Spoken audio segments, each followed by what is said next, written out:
Hey guys, do you have your big blue book out, the one with the beaver on the front? I hope so. You should be turned to page 20. So the way that this is going to work is I'm going to conduct this lesson just like I would do in the classroom, except I'm going to ask you to pause me after I pose the question or ask you to complete something, and then resume the video, and I will answer that question so we can check our results. So firstly, take your finger and point to the title right there. The title tends to be the largest words on a book. They tend to be brightly colored and they're supposed to draw your eye. The title of this book is Sam Come Back. All right. Who do you think this is? It looks a little bit like a tiger. It's probably not a giraffe. We'll have to see what animal that is.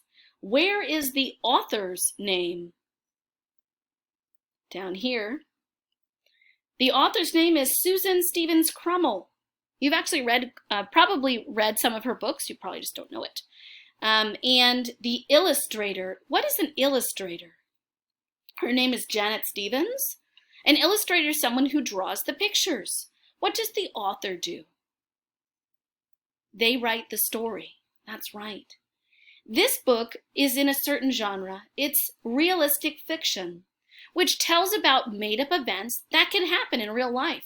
Next, you will read about Sam and Jack, who are made-up characters, but they get into real-life situations. Here's the question that we're thinking of as we read. What do pets need?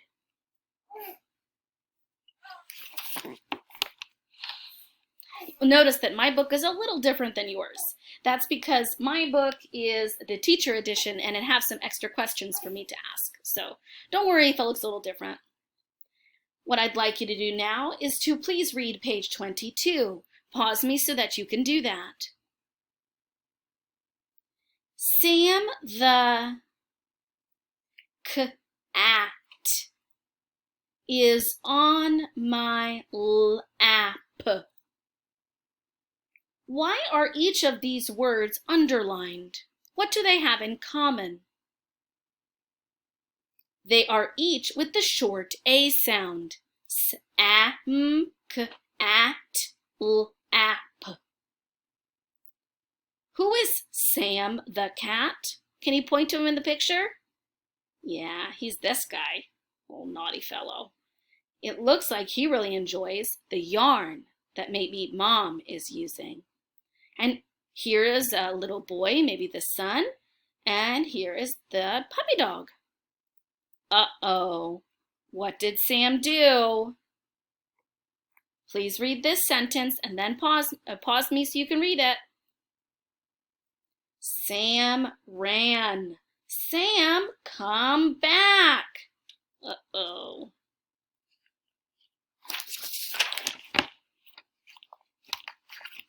Look at this picture. Who's chasing after Sam? Now please pause and read these two sentences. Sam ran that way. Nab, nab, that, that cat. What does to nab mean? It means to grab or to catch. Uh-oh. Where is he hiding? Please read this sentence. See Sam in the sack. Sack. See Sam in the sack. He's hiding. Except we can see the yarn, silly Sam. Sam ran that way. Nab that cat. Oh, now he's taking the yarn. Please read this sentence, and as you read it, pause me and then come back to me. See Sam in the pack? The pack? Do you see how he's in the pack? Oh. Okay. What are they doing here? Yep, they seem to be looking for who? For Sam, look at that silly dog. He's looking out the window. And he's looking underneath the curtains.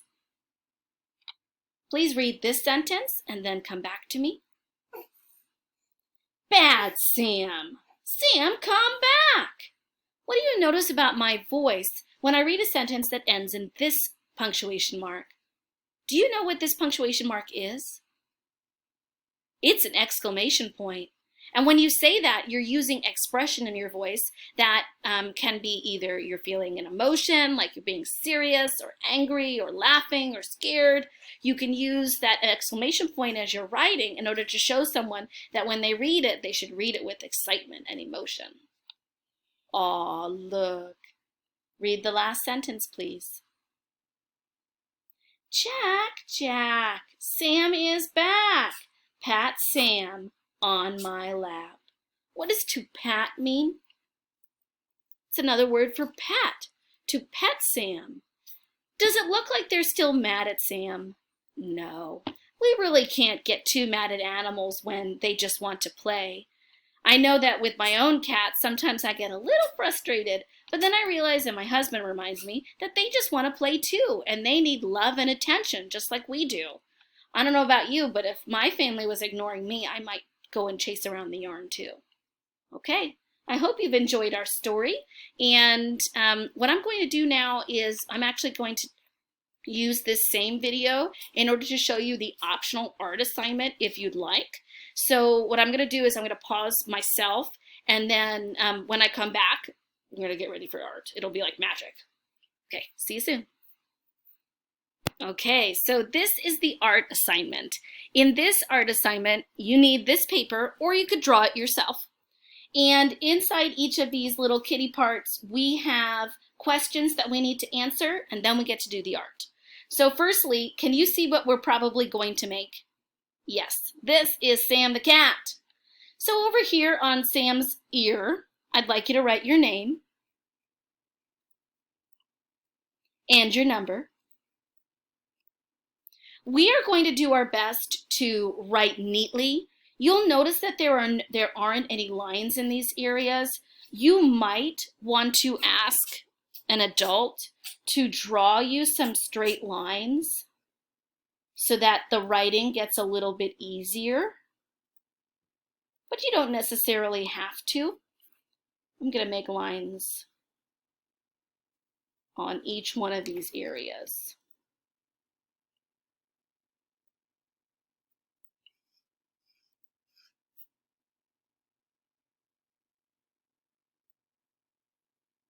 Okay, so the first thing we need to do is we need to list out the characters. So I'm actually going to have my book available to answer these questions. I suggest you do too. So if we just turn to page 22, you can see that we are introduced to the cat. What's the cat's name? Can you write his name on the list, please?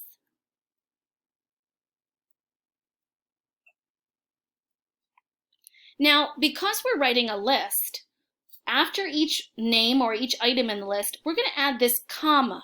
Notice how it looks kind of like a backwards, it kind of looks like a short J.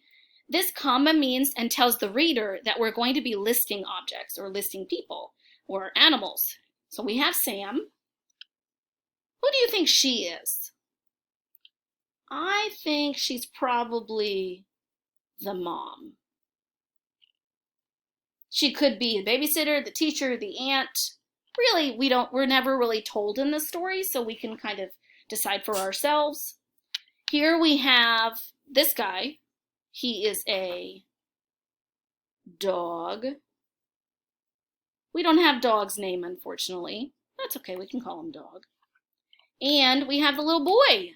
Now, if you've forgotten the little boy's name, what I did was I went to the back of the book where the mom is speaking and she says this name. What does that say? Jack. It says Jack. And she tells Jack to pat Sam. Notice how the dog is not patting Sam, so it's not the dog. This is Jack. Notice how we did a capital for Jack, that's his name. and also a capital for Sam, because that's the cat's name. Okay, so we have all of our characters. Now we're going to fill in this title. This is his paw. We're going to fill in the title. You can find the title at the beginning of our story.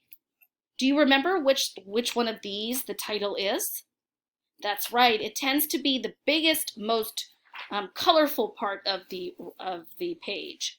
And so over here, we're going to write down the title. Make sure you start with a capital letter at the beginning of each word in a title. It's the title of a book is like the name of a book. And with each of your names, like my name is Samantha Smith, then I would need to put a capital S for Samantha and a capital S for Smith. And that's the same thing in a title. We need to have capitals at the beginning of each word. So we have Sam. Notice the comma. Come with a capital. Back with a capital. And then they added this punctuation mark. Do you remember what it's called? This is the exclamation point. Okay, Sam, come back. And lastly, we need to answer this question. They're asking us for the setting. Setting. The setting. The setting is the background or where the story takes place.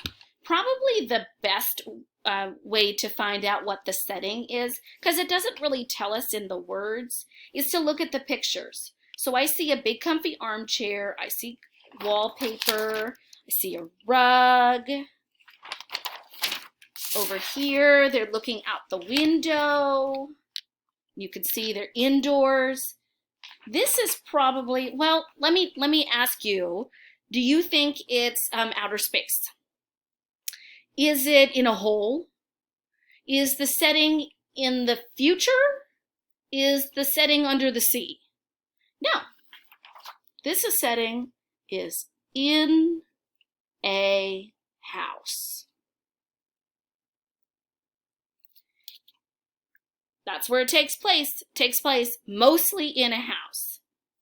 There is a few moments where they're outside the house, but most of the pictures take place inside the house. This is not a complete sentence because we're just making little notes to answer these questions.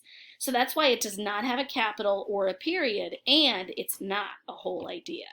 Okay, so for this last part, in order to enjoy the art part of it, what you can do is, and I'm going to show you a magic trick, you cut out each of these pieces and then put them together to make yourself a little Sam. Look at that. So you can see here that I gave my cat some stripes, made it look a little bit like a tiger. I did a little fantasy. I gave him glasses because those are cute. And stripes on his paws. You can see the claws. I hope you enjoy your art assignment if you so choose, and I hope you've enjoyed reading with me. See you soon.